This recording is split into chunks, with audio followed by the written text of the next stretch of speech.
Assalamualaikum warahmatullahi wabarakatuh, anak-anak.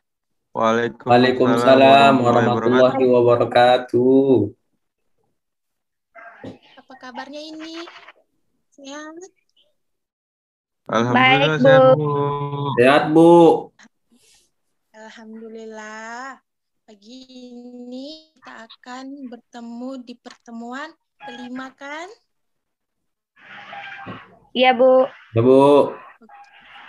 Sebelum kita masuk ke materi pelajaran kita, ada baiknya kita berdoa terlebih dahulu agar pelajaran hari ini dapat berjalan dengan lancar. Ibu mau Jamidun Fahmi yang mimpin doa? Oke, Bu, oke. A'udzu billahi minasyaitonir rajim. Bismillahirrahmanirrahim. Alhamdulillahi rabbil alamin. Wassalatu wassalamu ala asrafil anbiya'i wal mursalin wa ala alihi wa ashabihi ajma'in. Rabbi zidna ilman warzuqna fahman wa amalan salihan. Walhamdulillahi Rabbil Alamin. Amin. Oke. Sebelum itu Ibu mau mengabsen kalian dulu ya. Ibu mau tahu hadir semua apa tidak. Jamidun Fahmi, Hadir, Bu. Dwi Amigo, Hadir, Bu. Iriani Lubis. Hadir, Bu. Oke, berarti hadir semua ini ya. Oke, di sini kita akan belajar tentang cerpen. Sebelum itu, Ibu akan membagikan PPT yang berjudul cerpen.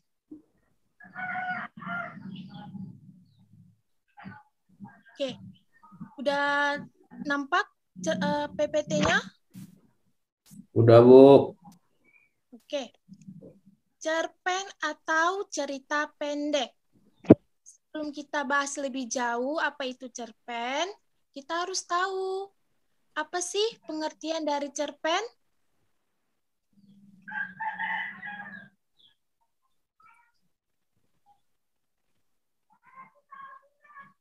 Oke, di sini sudah ada pengertian cerpen menurut Kamus Besar Bahasa Indonesia yang terdiri dari dua kata, yaitu cerita dan pendek.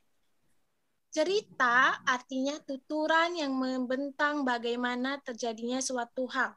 Sedangkan pendek berarti kisah pendek, berarti kisah yang kurang dari 10.000 kata, yang memberikan kesan tunggal yang dominan dan memusatkan pada satu tokoh dalam situasi atau suatu ketika.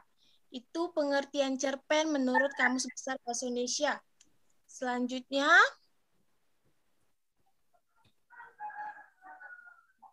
ini ada pengertian cerpen menurut Suroto. Suroto mengatakan cerpen ialah suatu karangan prosa yang berisi cerita sebuah peristiwa kehidupan manusia, pelaku, tokoh dalam cerita tersebut. Dalam karangan tersebut dapat pula peristiwa lain, tetapi peristiwa tersebut tidak dikembangkan, sehingga kehadirannya hanya sekedar sebagai pendukung peristiwa pokok agar cerita tampak wajar. Ini berarti cerita hanya dikonsentrasikan pada satu cerita atau peristiwa yang menjadi pokok cerita.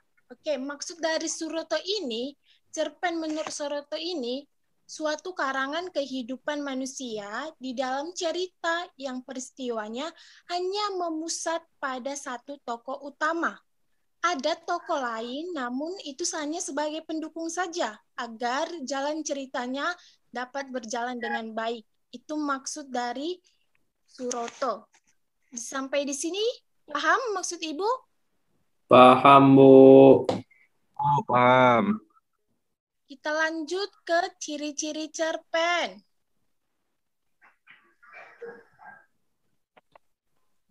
Oke, yang pertama, tidak lebih dari 10.000 kata atau selesai dalam sekali duduk atau 15-30 menit.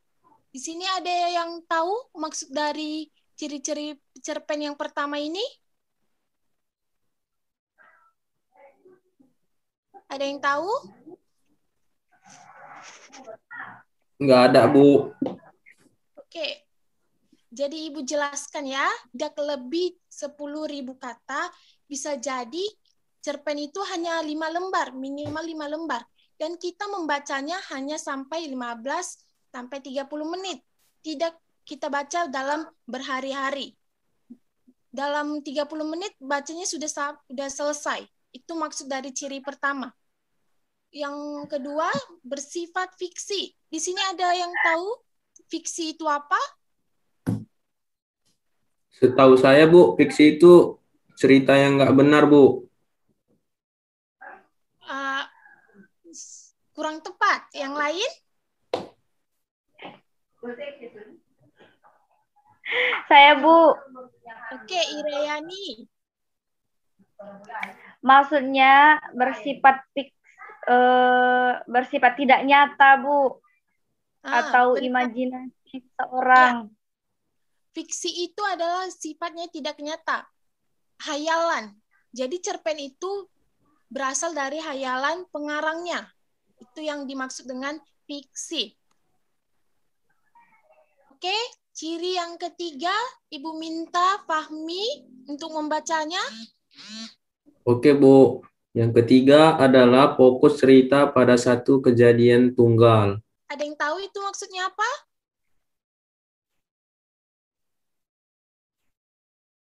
Belum, Bu. Belum ada yang tahu, Bu. Oke, maksudnya itu kejadiannya itu hanya satu saja. Tidak berbelit-belit seperti sinetron. Keempat, bisa dibaca lagi. Yang keempat, terbatas pada hal yang penting-penting saja. Maksudnya itu sama seperti ciri yang ketiga. Ceritanya sudah diatur, jadi tidak terbelit-belit. Itu maksud dari yang keempat. Lanjut, Fahmi masih Ibu suruh baca yang kelima. Kelima, alur yang digunakan alur rapat. Di sini ada yang tahu alur rapat itu apa? Saya, Bu. Saya, Bu. Oke. Siapa, Bu? Saya Pak Jamidun, Bu. Baik, Bu. Alur rapat adalah alur yang terbentuk apabila alur pembantunya mendukung alur pokoknya. Benar sekali, tepat. Oke, ini ada ciri yang ketujuh, yang terakhir. Bisa dibacakan, Fahmi? Konflik yang ditampilkan tidak menimbulkan perubahan nasib tokohnya, Bu. Jadi ciri-ciri cerpen itu ada 7. Sudah Ibu jelaskan tadi. Ada yang kurang ngerti dari ciri-ciri cerpen? Masih ada yang belum paham? Paham, Bu. Kita lanjut ke struktur cerpen. Di sini yang pertama ada abstrak. Dwi Amigo bisa dibacakan nomor 1 itu? Satu ya, Bu. Abstrak atau abstraksi. Abstrak adalah gambaran umum secara keseluruhan mengenai sebagai situasi, peristiwa, dan bermacam unsur dalam cerita. Dalam tahap ide kasar, penulis biasanya dimunculkan namun belum ada awal yang benar-benar konkret. Ibu jelaskan maksud dari abstrak itu. Maksudnya itu, abstrak itu masih gambaran umum dari cerpen, masih situasi awalnya. Jadi abstrak itu biasanya ada di awal cerpen. Yang kedua ada orientasi, pengenalan situasi cerita. Di bagian ini memperkenalkan setting atau latar cerita, baik dalam segi waktu, tempat, maupun peristiwa. Orientasi juga dapat mulai memperkenalkan tokoh. menata berbagai adegan dan menjelaskan hubungan antar tokoh. Maksud dari orientasi ini, pengarang sudah mulai memperkenalkan tokoh, hubungan antar tokoh, dan sudah terlihat di sini watak dari setiap tokohnya. Yang ketiga, komplikasi bisa dibacakan oleh Irayani. Bisa, Bu. Komplikasi merupakan bagian di mana berbagai konflik mulai muncul. Konflik dapat berupa masalah, pertentangan, atau kesukaran-kesukaran bagi tokoh utama. Mulai diperhatikan.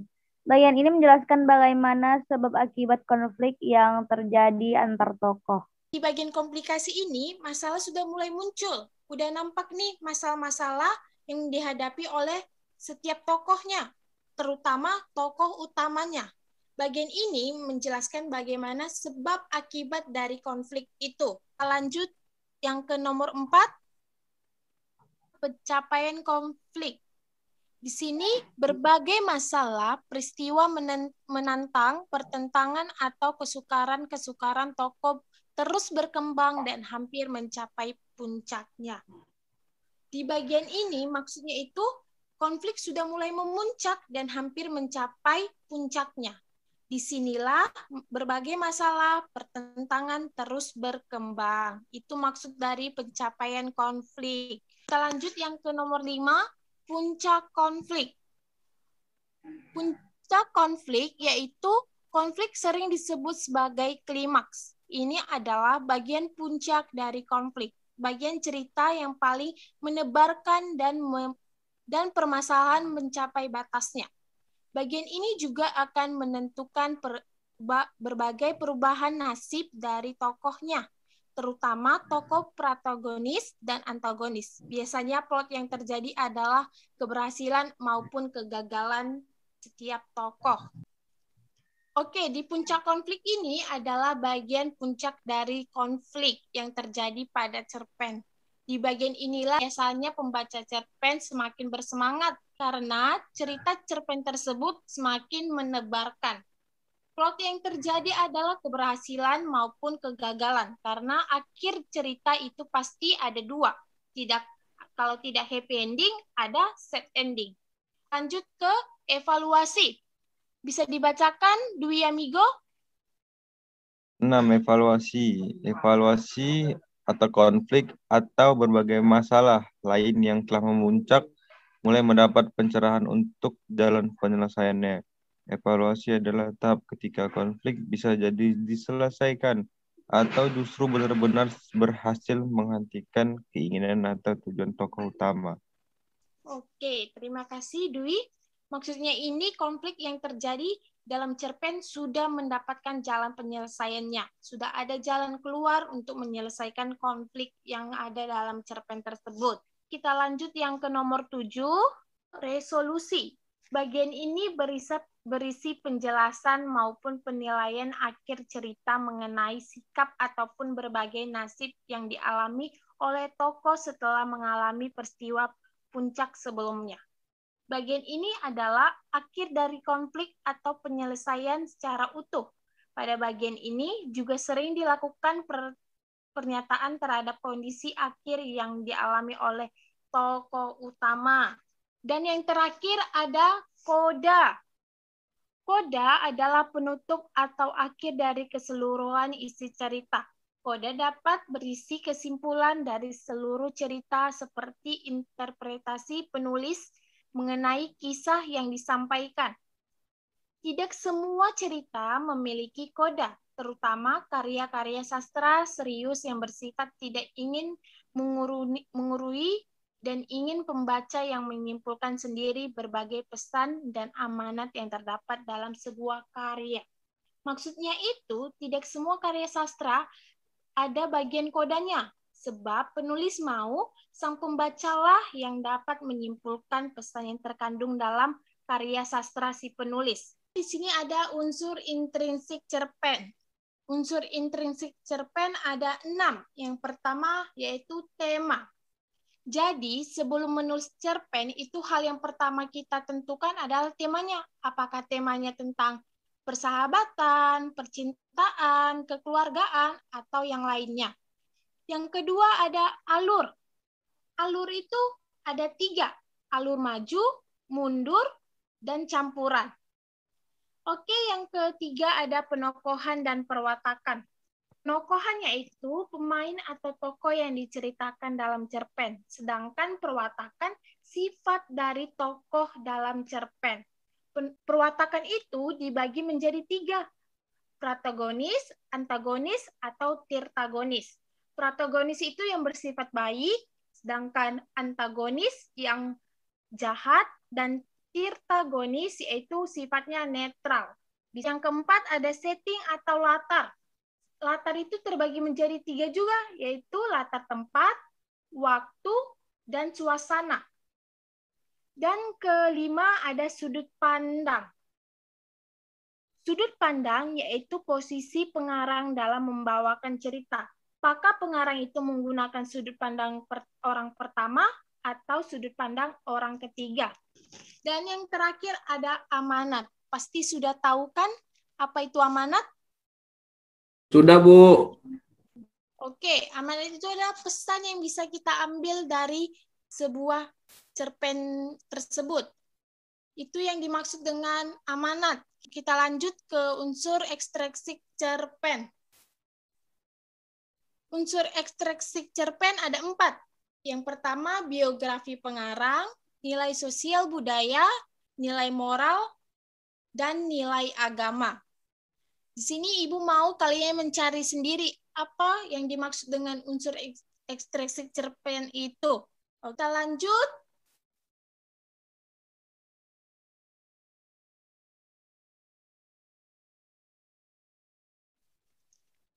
Oke, yang terakhir ini ada manfaat menulis cerpen. Manfaat menulis cerpen menurut Yunus dalam Nugroho adalah yang pertama itu ada meningkatkan kecerdasan, yang kedua meningkatkan daya inisiatif dan kreatif, dan yang ketiga menumbuhkan keberanian, serta mendorong kemauan.